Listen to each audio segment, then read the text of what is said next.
What up, fam? Hope y'all can see me. Maybe I should turn on this other light. Ah, I'm gonna turn it on. But it coming on.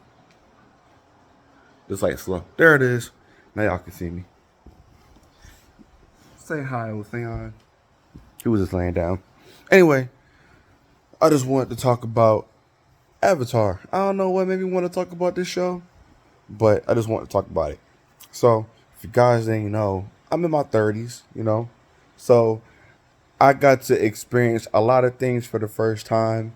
Some things I didn't, but a lot of things I did. So, being born in the 80s and stuff, I got to experience like the golden age of video, or not the golden age, but like probably like the revolution of video games when video games was up and then they went down a little bit and then they had the revolution where like 3D happened and everything was going on. There's a lot of firsts for different TV shows like SpongeBob and Dragon Ball, and maybe I might do a video about Akira Toriyama because that hurt me to my soul to hear about that man. But there were so many firsts, and I thought about it when it comes to Avatar. So I'm watching. Me and my wife, we've been kind of trying to watch the live action joint, and I did a video and actually posted it about how I felt about the first couple episodes. We haven't finished it yet. I don't think we really care to finish it, but I mean, I've been watching episodes of the original Avatar: Last Airbender. I watched every episode of The Last Airbender, and I've watched every episode of Korra. Me personally, I think they should have done a live action of Korra and not Avatar because Korra lends better to live action with how the story is told through mainly in one location. Where in Republic City is more of a teenage drama that they could have uh, pushed, like not pushed up, but expanded upon. But anyway, so thinking about the Avatar: Last Airbender and stuff, right? It's crazy because now it is so beloved. Like everybody loves the show. It's considered one of the best TV shows that was ever created, or cartoons, to say that's ever created. That and Teen Titans, and Justice League, and X Men, like those TV shows, or at least animated TV shows, are held in high regard. So I just kind of want to talk about my journey when it comes to sorry, buddy, the last Avatar. The pillow fell on him. He's looking at me with the tail wagging. Oh, you want to make an appearance now? All right, it's okay. Lay down. And you're getting our couch dirty. Anyway, so the show came out back what 2005, late 2005, something like that. And I remember, um, I was still in high school at the time. So back then, like, especially being a senior in high school, you're trying to move away from cartoons a little bit and trying to move on to more serious stuff. But me, I used to draw, and I was one of those kids who actually liked anime back then. So I never was really much to hide that. I know a lot of people who grew up in the mid 2000s, especially in high school, it wasn't a big thing to watch anime, so people wouldn't talk about.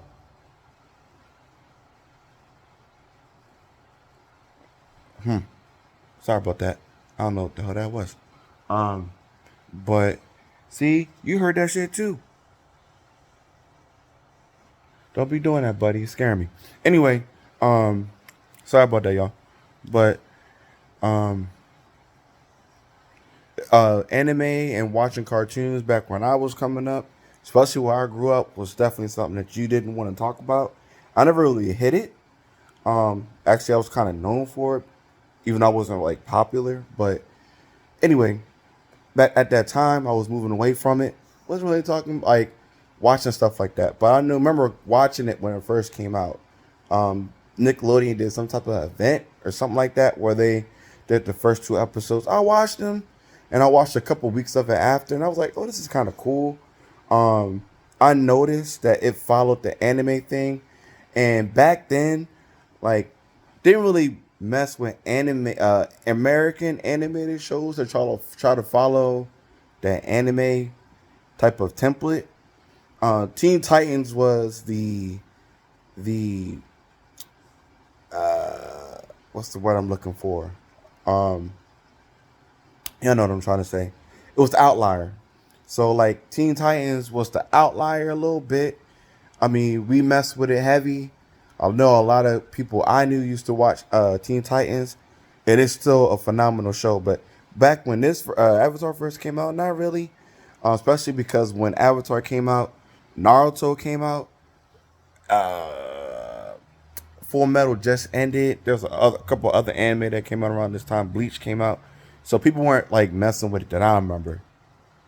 So I wasn't really watching it that like crazy.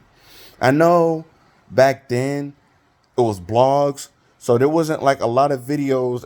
YouTube was still kind of new, so like if you want to hear about stuff, you have to go online and find a site where people will talk about it. So back then, people weren't talking about that crazy. Like, oh, like it's pretty good. It's a new show, and surprisingly for a new show, it was pretty good, but it wasn't like great. But yeah, I watched a couple episodes here and there, but wasn't like big on it. When the second season came out a year later, it's pretty much the same thing. Pretty much the same thing. People were talking, like people weren't really talking about it. It would have like somewhat decent word of mouth, but the first half of the season wasn't like crazy. And then Nickelodeon aired some type of special where they put like 2 or 3 episodes together. I believe, if I remember correctly, it was the desert or the was it the desert or the drill, and then I think it was the drill. No, crap. I can't remember which episodes it was. I actually know it might have been 4. It was the drill, the library, the desert, and the Serpent's Pass episode. I remember it was like 2 hours long. It was 4 episodes because they did breaks back then. Avatar, they did breaks between their seasons, so it wasn't like you watched the whole season all the way through. It might have been that way for this first season, but the second season, I remember it was the first. Like they got to the episode where it was like Zuko alone. I think that was the episode. There was a break. I think it was like a break of like 3 or 4 months, and then they did that special where it was like 4 episodes. Then it was like another break, and then they did like 4 episodes or 5 episodes. They did when they got the Bossing Say, the Earth King episode, of which I think is the episode they got the Bossing Say, Tales of Bossing Say, and then they did another break. Then they did the Lake Lao Guy episode, and an episode where they went to the Earth King, and then another break, and then did the Crossroads of Destiny. I don't know why they did so many breaks. They wasn't playing episodes like every week back then. It was like every couple of days or every couple of months. But it was, I remember specifically, I watched the episode with the drill and I was like, oh snap, this episode was actually kind of good. But back then, everybody thought that episode was boring. It was crazy. Like, nobody was fucking with it. Everybody was like, oh, this episode's kind of dry. I think it was because they didn't get, nobody knew, like, since Avatar wasn't a show like how it was now, where people would watch it every week and be like, yo, like talking about it and stuff. I think what it was it was still kind of new. People didn't watch the first episode like that. I mean, the first season like that.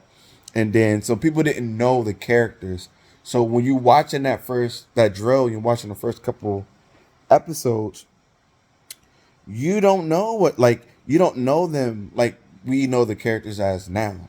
So there was nothing to pull you into it. The first half of the drill is more about the characters and how each character and their strengths are able to solve this big ass problem.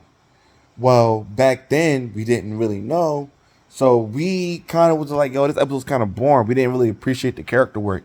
Now people love that episode, but back then, nah, like people wasn't driving with it. And I remember, like back then, the Avatar, the show wasn't looked at the way it was. And what made me think about it was watching the episode, The Ember Island Players. because I actually liked that episode. I liked it when it first came out, and I still do. And it was what made that episode so amazing, so crazy, is the fact that the creators of the show perfectly encaptured the thought process of the viewers during the time that these episodes aired. So, like, what I mean by that is, and if you watch the Ember Island Players episode, the characters go and watch a play, and it's sort of somewhat like a recap. It's a recap of what happened in the first 2.5 seasons of the show. So, season 1, season 2, half of season 3, and it recaps all of that. And the characters are looking at it like, what the actual F is going on? And you're watching the reactions of the crowd and the characters as they're going through it. And what makes it crazy is if you see the parts of the crowd, they focus on the crowd during the times when people didn't mess with the show or people loved the show. So it'll be like the end of the first season. People loved the end of the first season. And they showed that everybody in the crowd was going crazy. Then they were doing parts of the show where people weren't jiving with it. And back then, if you grew up or was able to see the show when it was first airing, oh my goodness, like they did the part with the drill in the middle of the season. And I swear to goodness, y'all, people weren't jiving with it. People weren't messing with the show like that until it was after the drill and they got the boxing say when people was on the show again. But before then, people weren't messing with it. People weren't messing with the show when they was in the cave. People weren't messing with the show when they was in the swamp. It wasn't until and people weren't messing with the show when they went back to the Kyoshi Island or whatever they went to where Aang got blamed for what Kyoshi did. Like people weren't messing with that back then. Like people were kind of like, oh, the second season's kind of slow. I remember that because I didn't want to watch it. People I knew didn't want to watch it. It wasn't until after the drill episode and you got the boxing say where people were like, yo, this show is actually pretty good. Me and my friends, we weren't messing with it until then. And then when they had that almost 2-year break waiting for the third season, when me and my friends were like, yo, this show was crazy. Can't wait for the show to come back. I remember that. You know, it's crazy how time changes things, right?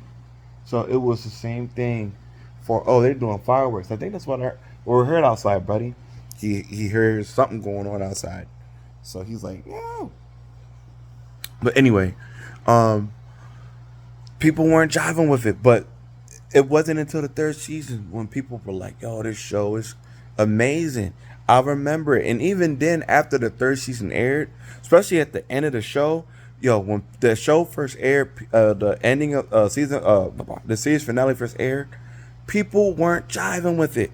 People were like, why didn't Aang kill the Fire Lord? Why did it end that way? Why did Aang get that, whatchamacallit,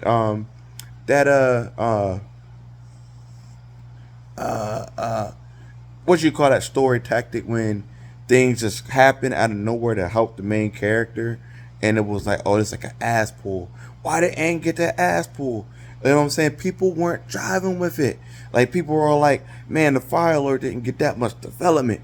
I remember that people weren't messing with the end of the show. People were like, it was going good until we got to the end.